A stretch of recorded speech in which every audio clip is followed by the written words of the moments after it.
Hey everyone, so today I'm going to go over everything I use, well, almost everything I use to fertilize my container garden. There are some other products I use kind of one-off, but I am going to talk through what I use the most often. I would say fertilizers was one of the things that confused me the most when I started. There were a lot of terms I did not understand. I wasn't really sure what to use when. I'm still learning a lot, but I feel like over the last few years, I've learned a lot about fertilizers, more than I ever thought I would know, but it's also been very helpful in understanding which ones to use at what time. Now, 4 years into gardening here, I kind of understand my routine and what works really well. I have tried just a few brands, and if I try something and it works, I don't switch to anything else. So I'm sure there are a lot of other great fertilizer brands out there, but these are the ones I use. So first, let me tell you, the best thing you can do when it comes to fertilizers for your garden is to read the label. Read the label before you listen to what I have to say or what anyone else has to say, because whoever is making the fertilizer will know the most about it. So if you can't, most of these bags that I have a lot of instructions on them. If there aren't a lot of good instructions on the packaging, then look it up online, find some videos, just get to know the actual fertilizers that you're working with. And sometimes you can learn some fun facts on them that you would never know otherwise. So yeah, my first recommendation is to read all the instructions, everything on the label before you get started. Now let's talk a little bit about what kind of makes up a fertilizer. So on any fertilizer that you get, let's take this one because I think it's pretty large here. You're gonna see 3 numbers. So on this Jack's Classic All-Purpose, it says 20, 20, 20. Let's look at, what is this? The Proven Winners Water-Soluble Plant Food. It says 24, 12, 17. So every fertilizer is going to have 3 numbers on it, and those 3 numbers stand for NPK, or nitrogen, phosphorus, and potassium. And each 3 of those elements does something different for your plants, which is why you might see different combinations of those 3 on different fertilizers. So nitrogen is always going to be first, just remember NPK, and nitrogen really focuses on the green growth of your plants. So I will use fertilizers that have a higher level of nitrogen in them when my plants are starting to grow before they actually start to set fruit. That's because phosphorus, the next element, is the one that really contributes to the growth of the fruit and the roots. So that's where you might see some differing numbers as you kind of go throughout the garden season, and which element becomes more important based on the stage of your plant. And last is potassium, that's the K in NPK, and that just helps with the overall function of the plant. So it helps with moving water, carbohydrates, and nutrients throughout the plant tissues. So having said that, now if that seems overwhelming, that's okay. I didn't know what those 3 numbers really stood for, but by reading the instructions, it'll tell you when is the best time to use the specific fertilizer that you have. Now, before I go into the specifics about the fertilizers I use, let me talk a little bit about fertilizing in a container garden versus in ground, because there are some things that I do differently since all of my plants are in pots. So if a plant is in the ground, there's obviously a lot more where it can pull nutrients from because there is constant activity happening in the soil. Whereas in a pot, even though I'm adding potting soil, there's really only limited nutrients, and it's up to me to add more nutrients to the potting soil. So I am really the one that's providing a lot of the nutrition for the plants versus one in the ground that has a lot more available to it. So that means that I, one, have to fertilize, I would say, more often. Still not incredibly often because you can over-fertilize and you don't want to do that, but I'm providing nutrients more often than I probably would if I was fertilizing in the soil. And another reason that I fertilize more often is because I'm watering more often. So especially with pots that are maybe like 8 inches in diameter, they're getting watered every day, sometimes twice a day during the hot days of summer. So nutrients are leaking out of my pots a lot faster than they would leak out of the ground. So because of that, I have to add nutrients more often than I would if everything was just potted in the ground. Not to say that I dislike container gardening, because there are a lot of benefits, but there is some extra work in certain areas that you have to do to keep your garden healthy. So what I found works really well is to use a combination of granular or slow release fertilizers with the fertilizers that I guess you would call quick release or fast release that are typically water soluble fertilizers. And I have them kind of broken up here into sections. So over here is all of the granular slow release. Here is all of the liquid soluble kind of faster release. So now let me talk about the difference between those. So a soluble fertilizer is water soluble, which means that it's going to be able to be taken up much faster by the plants. So if your plants need nutrients immediately, like let's say you've noticed there's a nutrient deficiency, you need to add something to the soil, you're going to want to use one of the water soluble fertilizers because the plant's going to be able to take that up a lot faster.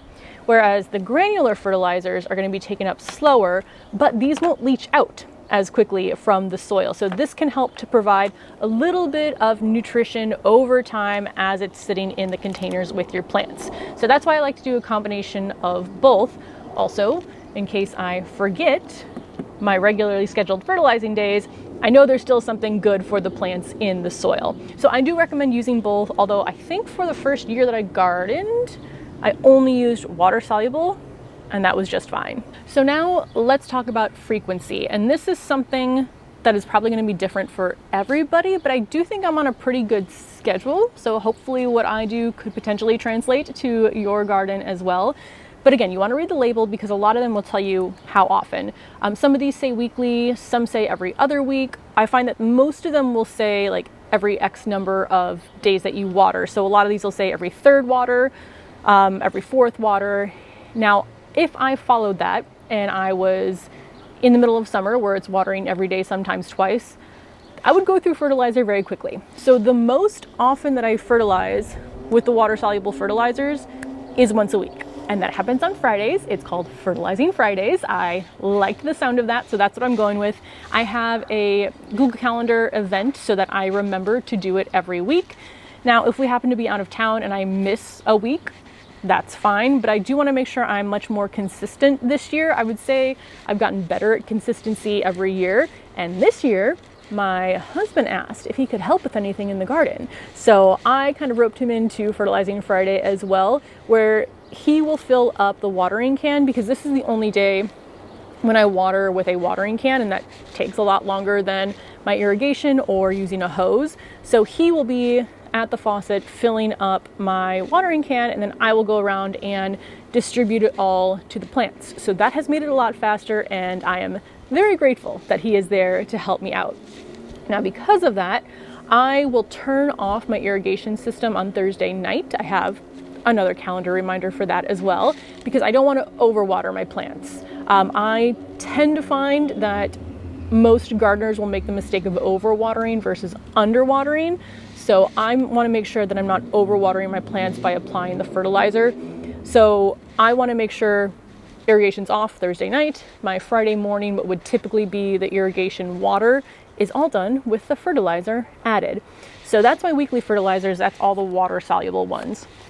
Again, all of the granular slow release fertilizers, I really only add these in when I'm planting. So with my annuals, I will add them in at the time I'm planting. You can add some in later. I think some of these say like reapply every 2 to 3 weeks. Sometimes they say every 6 to 8 weeks. I tend to forget that. So most of the time I'm just applying these one time when I am planting all of my plants. And then for my perennials, I will use some of these fertilizers as well, once, maybe twice throughout the growing season, by just scratching it into the soil. So these are the ones that I'm looking at weekly, water soluble. These are the ones that I'm using once, twice, maybe 3 times during the growing season. So I actually go through these a lot more slowly than I go through all of my water soluble fertilizers. So when it comes to finding a frequency that's going to work for you, I would say err on the side of under fertilizing first and not over fertilizing, because you can always add more fertilizer if you notice that you're not supplying your plants with enough versus trying to take fertilizer out of your pots. So maybe I would even say start like bi-weekly. I probably wouldn't go any more frequently than weekly for my plants, even watering every day.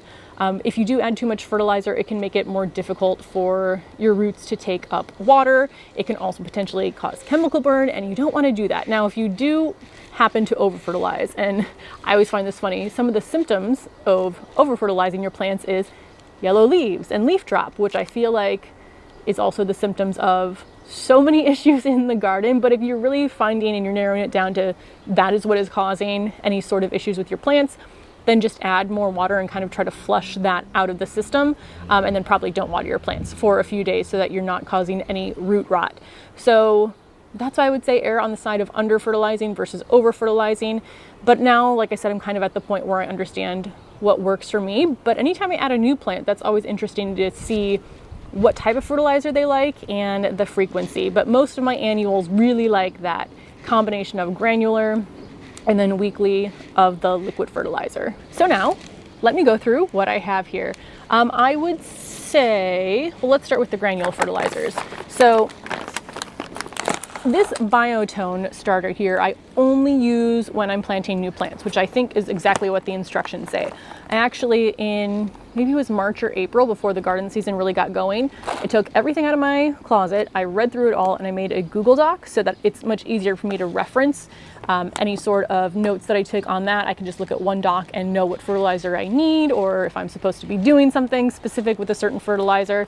But yeah, this is a starter fertilizer. It's really just supposed to be used when you are planting. It does say on here it recommends wearing gardening gloves. I typically wear gardening gloves all the time because I'm afraid to touch a bug. So that's not an issue for me, but I would recommend if you are working with fertilizers to make sure that you are wearing gloves, or definitely don't touch it with your hand and then touch your hand to your face. So yeah, this one I just use at the beginning of the growing season. And actually, I used to be really good at remembering to put it in, and I swear this season for some reason I've been forgetting to. So that is the Biotone starter from Espoma. Then also from Espoma, I have the Plant Tone, and this one I will typically use if I'm either refreshing something. So if I'm refreshing my perennials, I'll add this in there. When I'm refreshing my raised beds, I'll add this in there as well. This says you can mix Plant Tone into the top 4 inches of soil at a rate of 4 pounds per 100 square feet. So if I just need something to add a little more nutrition that's kind of more all-purpose, this is the one that I will use. It's also kind of my backup if I don't have any Biotone left. This is what I'll put in there. Then I figured I'd show this because I do get asked about this regularly enough, but when I got my lemon tree from Gethsemane, this is the fertilizer that they recommended. I don't know if it's pronounced Job's Organics, but this one here is specifically for fruit and citrus. So I got it when I had my lemon tree. Now I obviously have other fruit trees, and there are instructions on here for both established plants and shrubs, new plantings to prepare your soil, everything like that. This is one where it says to apply every 2 or 3 weeks or as needed. I know I'm past the 2 to 3 weeks for my lemon tree, so I'm actually going to leave this out so I remember to fertilize this Friday. And again, if it's something established here, I'll read the instructions so you can see kind of how this works. But it basically just says you're going to feed the plants at the drip line, which in containers means I go right around the edge of the container. And it is plants 3 feet or wider, use 2 cups. Or 1.5 cup per foot of plant spread, and my plant's not very big. So I will use probably about 1.5 cup for my little lemon tree. Also, the first time I'm using any fertilizer, I always tend to use less than recommended just to see how it does. Again, just to play it safe and make sure I'm not over fertilizing or causing any issues. Because I swear I used an old lemon tree that is no longer with us, RIP to that lemon tree. I swear I used something that every time I put it on, it looked like it burned the leaves, so I stopped using that. So definitely start with a lower level than recommended if it is something new that you're trying out. The last one that I have here then that is also a granular fertilizer. This is the continuous release plant food for flowering plants. So I've used this, unless I forgot, everywhere that I've planted an annual flower. So this is the slow release that's in there. I also use this in the aqua pots, so it'll feed my plants. This says feeds up to 6 months.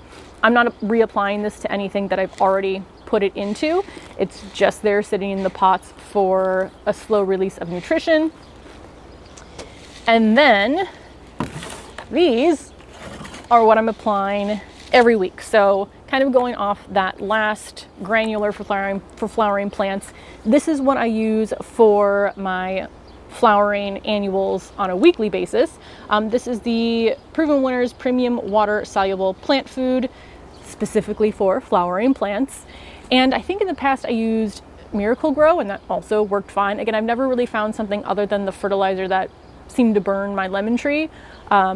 Something that like went terribly wrong with my fertilizers. So this you just mix into a watering can. It usually says like per a certain amount of water. My watering can is 2 gallons, so I just make sure I'm using the right amount, and I go ahead and I put that on all of my plants. Now, this was, just to kind of give you an idea of how quickly I go through this, this was a new container at the beginning of the season. I'd say I've been fertilizing weekly for 3 weeks now.